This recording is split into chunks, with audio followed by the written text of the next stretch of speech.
ഇതാ ഇപ്പോ പിടിക്കും, ഉടൻ അറസ്റ്റ്. മാങ്കൂട്ടം SITയുടെ കസ്റ്റഡിയിൽ. കഴിഞ്ഞ ദിവസം രാത്രി നീണ്ട നേരം കാസർകോട്ടെ കോടതിയിൽ ജഡ്ജ് പുറത്തു പോകാത്തതിനാൽ വാർത്തകൾ അടിച്ചു നിരത്തി ഊഹാപോഹങ്ങൾ സകലരും വിളിച്ചു പറഞ്ഞുകൊണ്ടിരുന്നു. പക്ഷെ അപ്പോഴും മാങ്കൂട്ടം കാറിൽ നിന്ന് പുറത്തിറങ്ങിയിട്ടേയില്ല. 9ാം ദിവസവും മാങ്കൂട്ടം കാണാമറയത്ത് തന്നെ തുടരുകയാണ്. എന്നാൽ അതേസമയം മാങ്കൂട്ടത്തിന്റെ തോളുരുമി നിന്ന നേതാക്കളിൽ ഒരാൾ കളം നിറഞ്ഞാടുകയാണ്. ആ രംഗങ്ങൾ കാണാം. പാർട്ടി അംഗമല്ലാത്ത ഒരാൾ എങ്ങനെയാണ് അരിവാൾ ചുറ്റിക നക്ഷത്രത്തിൽ മത്സരിക്കുന്നത്? പി ശശിക്കെതിരെ ആരോപണം വന്നു, ഇവർ പോലീസിലേക്ക് കൈമാറിയിട്ടില്ല. PK ശശിക്കെതിരെ ആരോപണം വന്നു, ഇവർ പോലീസിലേക്ക് കൈമാറിയിട്ടില്ല. ഇവരുടെ ചാനൽ ചർച്ചകളിൽ പോകുന്ന DYFI നേതാവിനെതിരെ ആരോപണം വന്നു, ഇവർ പോലീസിലേക്ക് കൈമാറിയിട്ടില്ല. കടകംപള്ളി സുരേന്ദ്രനിലേക്ക് ഈ അന്വേഷണം പോകണമെന്നാണ് കോടതി ഇൻഡയറക്റ്റായി പറഞ്ഞിരിക്കുന്നത്. അല്ലെങ്കിൽ VN വാസവനിലേക്ക് ഈ അന്വേഷണം പോകണമെന്നാണ് കോടതി ഇൻഡയറക്റ്റായി പറഞ്ഞിരിക്കുന്നത്. വയനാട് നടന്നത് കാട്ടുകൊള്ളയാണ്. 750 കോടി രൂപയുടെ പ്രൊജക്ട് കൊടുത്തിട്ട് 150 കോടിക്ക് മുകളിൽ പോലും ചിലവില്ലാത്ത ഒരു പ്രൊജക്റ്റാണ്. ഒരു ടെൻഡർ പോലും കൊടുക്കാതെ ഊരാളുങ്കൽ ലേബർ കോപ്പറേറ്റീവ് സൊസൈറ്റി കൊടുത്തു. 2/25 ഇന്നലെ ഉച്ച കഴിഞ്ഞു. 2/26 തന്നെ അദ്ദേഹത്തെ പാർട്ടിയിൽ നിന്ന് പുറത്താക്കിക്കൊണ്ടുള്ള പ്രഖ്യാപനം KPCC പ്രസിഡന്റിന്റെ ഭാഗത്തു നിന്നുണ്ടായി. അപ്പോൾ നിങ്ങൾ മനസ്സിലാക്കേണ്ടത്, ആരോപണം വന്നപ്പോൾ തന്നെ മാറ്റി നിർത്തപ്പെടുകയും 3 തരത്തിൽ നടപടിയെടുക്കുകയും ചെയ്തു. ഒരു മുൻകൂർ ജാമ്യാപേക്ഷ കൊടുത്തപ്പോൾ തള്ളിയപ്പോൾ തന്നെ പാർട്ടിയിൽ നിന്ന് പുറത്താക്കി MLA സ്ഥാനം രാജിവെക്കുന്നതാണ് ഉചിതം എന്ന് പറയുന്ന ഒരു പാർട്ടിയുടെ ധാർമ്മികതയാണോ? അല്ല, ഒരു ആരോപണം വന്നു, നടപടിയെടുത്തില്ല. പരാതി വന്നു, നടപടിയെടുത്തില്ല. കേസ് കൊടുത്തു, നടപടിയെടുത്തില്ല. പരാതിക്കാരി പരസ്യമായി പറഞ്ഞു, നടപടിയെടുത്തില്ല.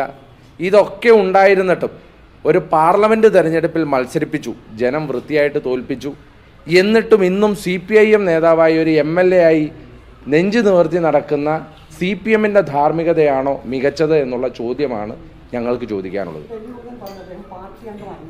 പാർട്ടി അംഗമല്ലാത്ത ഒരാൾ എങ്ങനെയാണ് അരിവാൾ ചുറ്റിക നക്ഷത്രത്തിൽ മത്സരിക്കുന്നത്? ഞങ്ങൾ ഇപ്പോൾ ഈ റിക്ടർ സ്കെയിലിൽ 7ന് മുകളിലുള്ള തീവ്രതയുള്ളത് മാത്രമാണ് ഇവരെടുക്കുകയുള്ളൂ എന്നാണ് പറഞ്ഞിരിക്കുന്നത്. ഇതിനകത്ത് തീവ്രത അളക്കാൻ ഇവരാരാണ്? ഇവിടെ ഇന്ത്യൻ ജനാധിപത്യവും ഇന്ത്യൻ ജുഡീഷ്യറിയുമാണുള്ളത്. ഇന്ത്യൻ ജുഡീഷ്യറി ഉള്ള കാലഘട്ടത്തിൽ പാർട്ടി കമ്മീഷനും പാർട്ടി കോടതിയും അങ്ങ് തീരുമാനിച്ചാൽ കാര്യങ്ങൾ നടക്കുമെന്നോർത്താണ് ഇരിക്കുന്നത്. അത് തികച്ചും നിരുത്തരവാദപരമായി ഇന്ത്യയിലെ ഭരണഘടനയും ജനാധിപത്യവും അംഗീകരിക്കുന്ന ഒരു പാർട്ടിയുടെ ഭാഗത്തുനിന്ന് ഉണ്ടാകാൻ പാടില്ലാത്ത പ്രസ്താവനയാണ്. കാരണം എന്താ?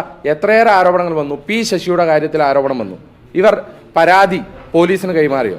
ഞങ്ങളുടെ KPCC ഓഫീസിലേക്ക് ഡേറ്റ് ഇല്ലാത്ത, പേരില്ലാത്ത, ആരാണെന്നറിയില്ലാത്ത ഒരു പരാതി വന്നപ്പോൾ അത് കേരളത്തിലെ ഏറ്റവും ഉന്നതനായ പോലീസ് മേധാവിക്ക് DGPക്ക് കൈമാറി.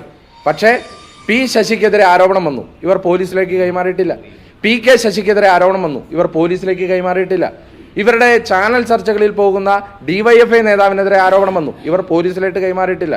എത്രയോ കാരണങ്ങൾ വന്നു, എത്രയോ കാര്യങ്ങൾ വന്നു, അപ്പോഴൊന്നും പോലീസിലേക്ക് കൈമാറിയിട്ടില്ല. ഇതൊക്കെ പോട്ടെ, ഈ നിമിഷത്തിലെങ്കിലും ഇവരെ തള്ളിപ്പറയാനുള്ള സാമാന്യ മര്യാദ. ഇപ്പോൾ കഴിഞ്ഞ ദിവസം പത്തനംതിട്ട ജില്ലയിലെ മഹിളാ അസോസിയേഷൻ്റെ നേതാവല്ലേ പറഞ്ഞേ, അത് തീവ്രത കുറഞ്ഞത്, ഇത് തീവ്രത കൂടി. ഇവരാരാ തീവ്രത ഇളക്കാൻ?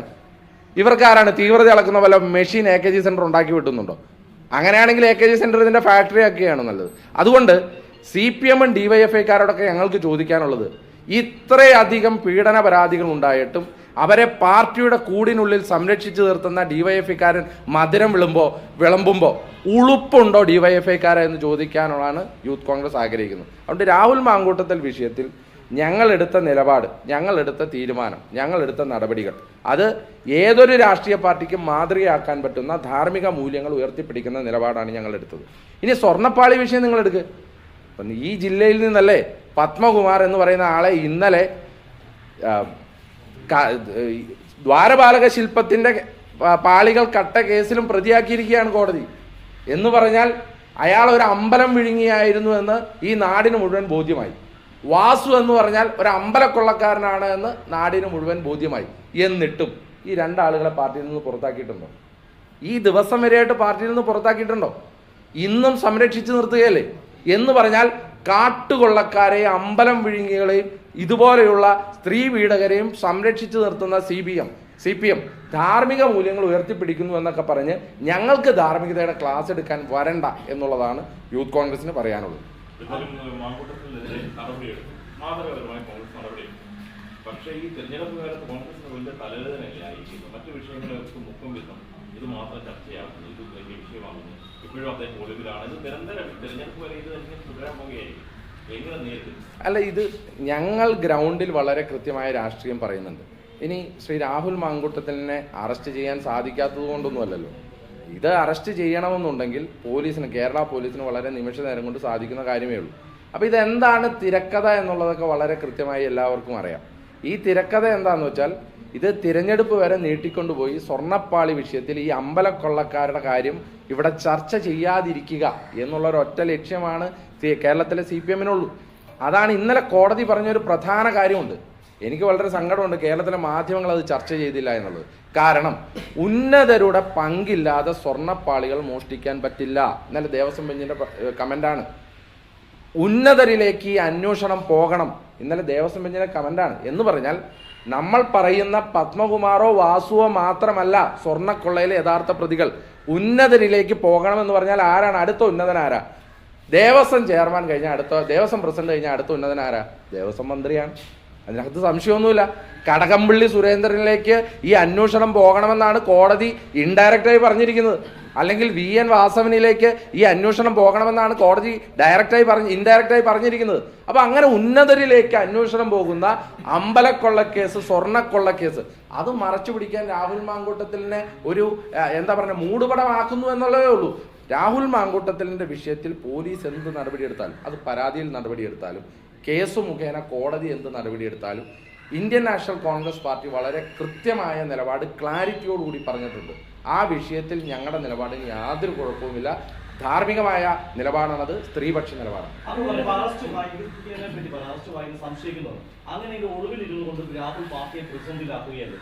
അല്ല, അങ്ങനെയല്ല. ഇതിനകത്ത് അറസ്റ്റ് ചെയ്യണം എന്നുണ്ടായിരുന്നെങ്കിൽ സ്വാഭാവികമായിട്ടും മുൻകൂർ ജാമ്യാപേക്ഷയുടെ വിധി വരുന്നത് വരെ ഏതൊരാളും ഒളിവിൽ കഴിയുന്നത് ചില കേസുകളുടെ സ്വാഭാവികതയാണ്.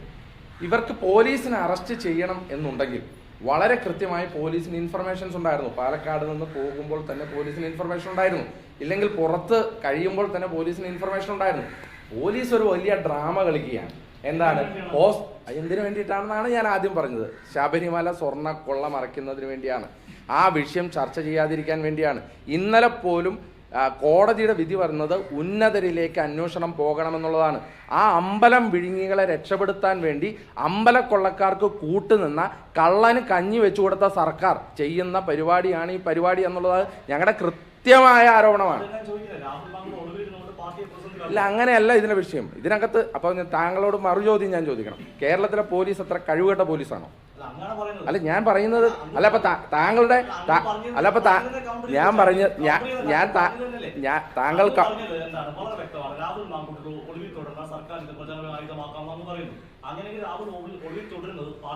അപ്പല്ലേ ഇപ്പൊ അന്നേരം താങ്കൾ ചോദിച്ചതിന്റെ കൗണ്ടർ ചോദ്യമാണ് ഞാൻ ചോദിച്ചത്. അപ്പൊ കേരളത്തിലെ പോലീസ് ഇത്ര കഴിവുകെട്ട പോലീസാണോ? ഇതിലിപ്പോ ആദ്യമോ രണ്ടാമതോ പറഞ്ഞതാണോ? കഴിവുകെട്ട പോലീസാണോ കേരളം ഭരിക്കുന്നത്?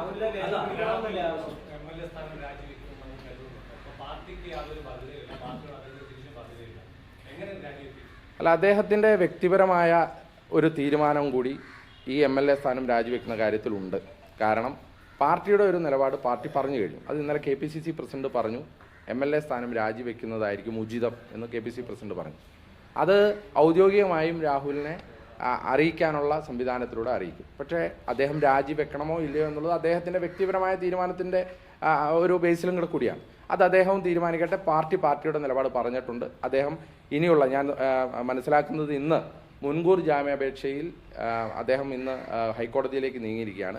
അപ്പോൾ അതിൻ്റെ വിധി പ്രസ്താവം എന്താ ആയിരിക്കുമെന്നൊക്കെ നോക്കിയിട്ടായിരിക്കും അദ്ദേഹത്തിൻ്റെ തീരുമാനം വരുന്നത്. ഏതായാലും ഞങ്ങളാരും അദ്ദേഹവുമായിട്ട് ഒഫീഷ്യലി ഞങ്ങൾക്ക് കമ്മ്യൂണിക്കേറ്റ് ചെയ്യാൻ സാധിച്ചിട്ടില്ല. പക്ഷേ KPCCയുടെ നിലപാട് പ്രസിഡന്റ് പറഞ്ഞതാണ്, രാജിവെക്കുന്നതായിരിക്കും ഉചിതം എന്നുള്ളതാണ് KPCCയുടെ നിലപാട്. ഇന്നലെ ഇപ്പോൾ കോടതി മുൻകൂർ ജാമ്യാപേക്ഷ തള്ളിയല്ലോ. അങ്ങനെ ഒരു സാധ്യത അല്ലെങ്കിൽ അങ്ങനെ അല്ലായിരുന്നു ജാമ്യം കിട്ടിയെന്ന് കാര്യം ഇപ്പോൾ അങ്ങ് ഏത് രീതിയിൽ സംസാരിക്കുമായിരുന്നു? ഞാനിനി ഇന്നലെ മുൻകൂർ ജാമ്യാപേക്ഷ തള്ളിയില്ലായിരുന്നുവെങ്കിൽ അല്ലെങ്കിൽ നോട്ട് അറസ്റ്റ് കിട്ടിയായിരുന്നുവെങ്കിൽ എന്നൊക്കെ പറഞ്ഞാൽ ഹൈപ്പോത്തറ്റിക്കൽ ക്വസ്റ്റ്യൻ അല്ലേ. ഇനിയിപ്പോ രാഹുലിനെതിരെ ഇങ്ങനെ ഒരു പരാതി വന്നില്ലായിരുന്നെങ്കിൽ നിങ്ങളിപ്പോൾ ഇങ്ങനെ ചോദ്യം ചോദിക്കേണ്ട സാഹചര്യം പോലും ഇല്ലല്ലോ. അപ്പം അങ്ങനെ ഒരു സാഹചര്യം ഇപ്പോൾ പറഞ്ഞിട്ട് കാര്യമുണ്ട്. അത് ഒരു സംഭവിച്ചു കഴിഞ്ഞ കാര്യങ്ങളെക്കുറിച്ച് സംഭവിക്കുമായിരുന്ന ഒരു സാഹചര്യം ഉണ്ടാക്കിയിട്ട് പിന്നെ ചോദ്യം ചോദിക്കുന്നതെന്നൊക്കെ പറഞ്ഞാൽ ഞാൻ വേറെ ഒരു കാര്യം പറയട്ടെ. ഇപ്പം നമുക്കൊരു കോടതി വിധി വന്നു കഴിഞ്ഞു. ഇപ്പോൾ കോടതി ഇനി അങ്ങനെ പറഞ്ഞുമായിരുന്നെങ്കിൽ എന്ന് പറയേണ്ട കാര്യമില്ല. കോടതി മറ്റൊരു കാര്യം പറഞ്ഞു. എന്താണ്? ഉന്നതരിലേക്ക് ശബരിമല സ്വർണ്ണക്കൊള്ള അന്വേഷണം പോകണം, വേണമല്ലോ. എന്തുകൊണ്ടാണ് നിങ്ങൾ ആ ചോദ്യം ചോദിക്കാത്തത്? ഏത് സംഭവിക്കുമായിരുന്ന കാര്യമല്ല, ഹൈക്കോടതിയിൽ സംഭവിച്ച കാര്യമാണ്. ഇന്നലെ പറഞ്ഞ കാര്യമാണ്. ആദ്യം മുതലേ പറഞ്ഞു അമ്പലം വിഴുങ്ങികളാണ് എന്ന് ആദ്യം തന്നെ പറഞ്ഞു. ഇന്നലെ പറഞ്ഞു ഉന്നതരിലേക്ക് ഈ അന്വേഷണം പോകണമെന്ന് പറഞ്ഞു. ഹൈക്കോടതി പറഞ്ഞ കാര്യമാണ്, ഹൈപ്പോത്തറ്റിക്കൽ അല്ല. അങ്ങനെ ഒരു സാഹചര്യം നിലനിൽക്കുമ്പോൾ അങ്ങനെ ഒരു ചോദ്യം ചോദിക്കാതെ ഹൈപ്പോത്തറ്റിക്കൽ ചോദ്യം ചോദിക്കാതെ എനിക്ക് നിങ്ങളോട് എന്ത് പറയാൻ സാധിക്കും? അഭിനയും രാഹുലും ഏറ്റവും ഒരുമിച്ച് വാർത്താസമ്മേളനം നടത്തിയ വയനാട്ടിലെ യൂത്ത് കോൺഗ്രസിന്റെ വീട് നിർമ്മാണവുമായിട്ട് ബന്ധപ്പെട്ട അതിപ്പോൾ എവിടെ വരെയായിരിക്കും സ്റ്റാറ്റസ്? അതായത് വയനാട്ടിൽ ഞങ്ങൾ ഭൂമി കണ്ടെത്തുന്നതിനുള്ള ഏറ്റവും അവസാനത്തെ പ്രൊസീജിയറിലാണ്. ഞങ്ങൾ ഏകദേശം 1-2 ഭൂമികൾ ഫൈനലൈസ് ആക്കിയിട്ടുണ്ട്. അതിൻ്റെ നിയമപരമായ കാര്യങ്ങൾ, കാരണം നിങ്ങൾക്കറിയാവുന്നതുപോലെ തന്നെ വയനാട്ടിലെ ഏറ്റവും പ്രധാനപ്പെട്ട പ്രശ്നം നിയമപരമായ സാങ്ക്ടിറ്റി ഉള്ള ഒരു ഭൂമി ലഭിക്കുക എന്നുള്ളതാണ്. സർക്കാരിന് എല്ലാ സംവിധാനം ഉണ്ടായിട്ട് പോലും സർക്കാർ ഒരു ഭൂമി ഏറ്റെടുക്കാൻ എടുത്തത് ഏതാണ്ട് 1 കൊല്ലക്കാലമാണ്. കാരണം 2 എസ്റ്റേറ്റ് ഏറ്റെടുക്കാൻ നിയമപരമായ സാങ്ക്ടിറ്റിയോടുകൂടി കോടതിയിൽ നിന്ന് അനുമതി ലഭിക്കാൻ അവർക്കെടുത്തത് ഏതാണ്ട് 8 മാസ കാലക്രമമാണ്. മുസ്ലിം ലീഗ് ഒരു ഭൂമി ഏറ്റെടുത്ത് പണി തുടങ്ങിയപ്പോൾ വില്ലേജ് ഓഫീസർ അവിടെ പരാതിയുമായി വന്നത് നമ്മൾ കണ്ടതാണ്. അതുകൊണ്ട് തന്നെ നിയമപരമായ സാങ്ക്ടിറ്റി ഉള്ള ഒരു ഭൂമി ലഭ്യമാകുക എന്നുള്ളതായിരുന്നു ഞങ്ങളുടെ മുമ്പിലുള്ള പ്രധാനപ്പെട്ട കടമ്പ. ഏകദേശം 2 ഭൂമിയിൽ ഞങ്ങൾ ഫൈനലൈസ് ചെയ്തിട്ടുണ്ട്. ആ ഭൂമി ഉടനെ ലഭ്യമായാൽ തന്നെ ഉടനെ അതിൻ്റെ പേപ്പർ വർക്കുകൾ മൂവ് ചെയ്ത് പണി തുടങ്ങാനുള്ള സാഹചര്യത്തിലേക്ക് പോകും. ഒരു സംശയവും വേണ്ട, വയനാടിൻ്റെ പുനരധിവാസ പദ്ധതിയിൽ ഞങ്ങൾ ഉറപ്പ് കൊടുത്ത 100 വീട്, ആ 100 വീട് ഉണ്ടാവുക തന്നെ ചെയ്യും. ഒരു സംശയം വേണ്ട. ഇപ്പോൾ ഏകദേശം 1,05,00,000 രൂപയോളം അക്കൗണ്ടിലുണ്ട്. ആ അക്കൗണ്ടിലുള്ള പണത്തെ സംബന്ധിച്ച് സംസ്ഥാന യൂത്ത് കോൺഗ്രസ് കമ്മിറ്റിയുടെ പ്രസിഡന്റും ഞാനും അടക്കമുള്ള ആളുകൾ പറഞ്ഞിട്ടുണ്ട്. വയനാട്ടിൽ ഞങ്ങൾ ഉറപ്പ് കൊടുത്ത വീടിന് എത്ര രൂപയാണോ വേണ്ടത് അത്രയും രൂപ കൊടുത്ത് തന്നെ ആ വീട് പണി ഞങ്ങളവിടെ പൂർത്തീകരിക്കും. അത് 100 വീട്, ശ്രീ രാഹുൽ ഗാന്ധിയുടെ 100 വീട് പദ്ധതിയിൽ ഉൾപ്പെടുത്തി ആ വീടുകൾ ഒരു ടൗൺഷിപ്പായി തന്നെ വയനാട്ടിലെ ടൗൺഷിപ്പുകളിൽ ഏറ്റവും മികച്ച ടൗൺഷിപ്പായി അതവിടെ നിലനിൽക്കുകയും ചെയ്യും. താങ്കളുടെ ഓർമ്മയല്ലല്ലോ എൻ്റെ ഓർമ്മ. എനിക്ക് വളരെ കൃത്യമായ ഓർമ്മയുണ്ട്. അന്ന് 86 ലക്ഷം രൂപയുടെ താങ്കളുടെ കയ്യിലേക്ക് അന്ന് ഞങ്ങൾ ബാങ്കിന്റെ അക്കൗണ്ട് സ്റ്റേറ്റ്മെന്റ് തന്നതാണ്.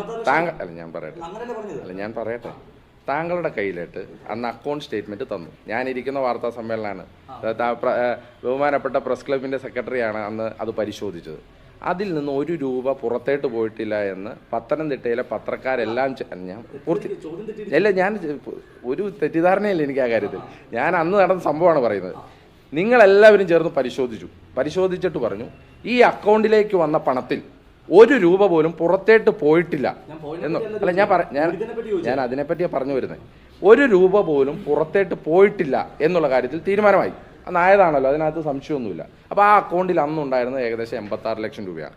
അതിനുശേഷം കുറച്ച് പൈസ കൂടി ഞങ്ങൾക്ക് കമ്മിറ്റികളിൽ നിന്ന് പിരിച്ചു കിട്ടാനുണ്ടായിരുന്ന പൈസ ഞങ്ങൾ ഇനീഷ്യേറ്റീവ് എടുത്ത് അവരുടെ മേൽ സ്വാഭാവികമാണല്ലോ.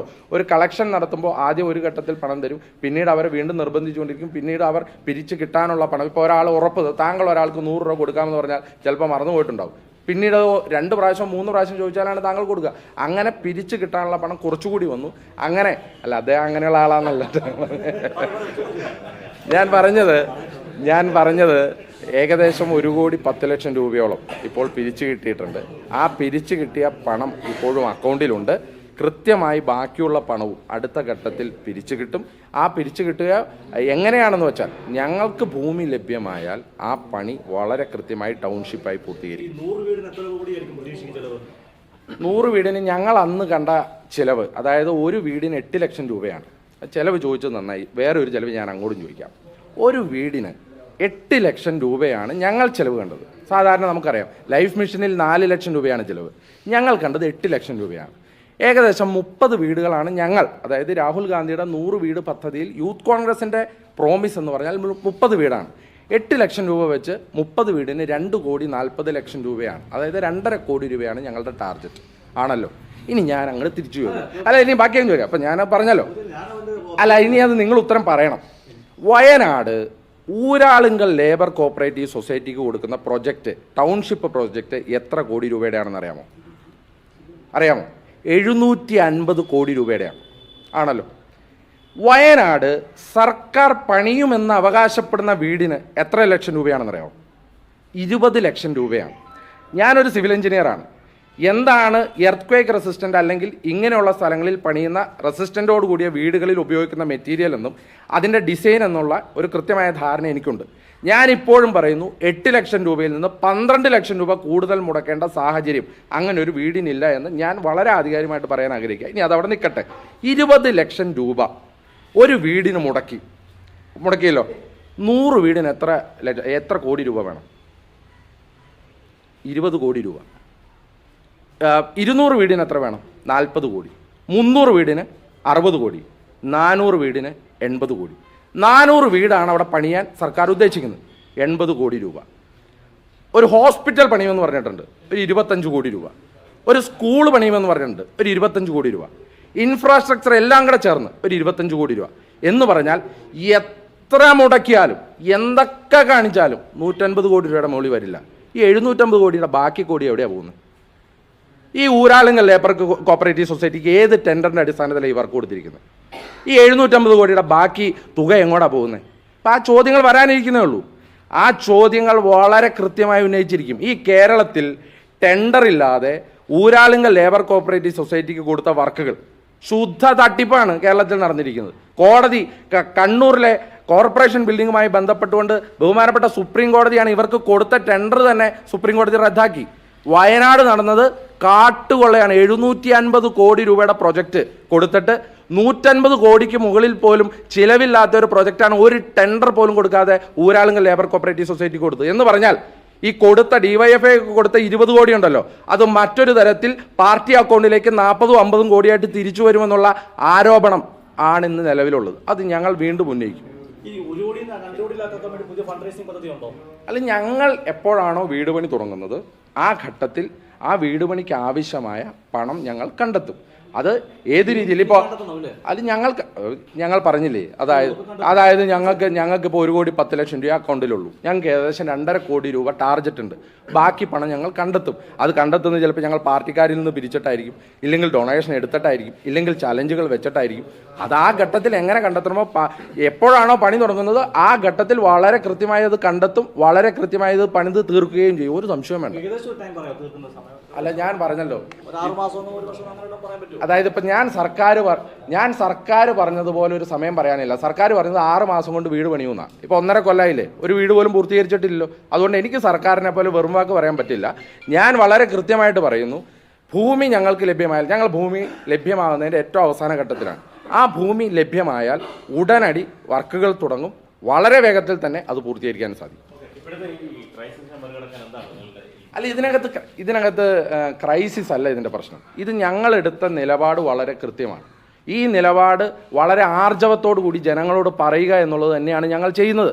ഞങ്ങൾ CPMൻ്റെ ഇരട്ടത്താപ്പാണ് ഇവിടെ തുറന്നു കാണിക്കുന്നത്. അത് മുകേഷിൻ്റെ കാര്യത്തിലും ശശിയുടെ കാര്യത്തിലും ഗോപി കോട്ടമുറിക്കലിൻ്റെ കാര്യത്തിലും ഇവർ പരാതി വന്ന PK ശശിയുടെ കാര്യത്തിലുമൊക്കെ CPM എടുത്ത നിലപാട് പാർട്ടി കമ്മീഷനും അതുപോലെ പീഡനം അളക്കുന്ന അളവുകോലുള്ള മെഷീനുമായിട്ട് ഇവർ പോയതുപോലെ ഞങ്ങൾ ആരും പോയിട്ടില്ല.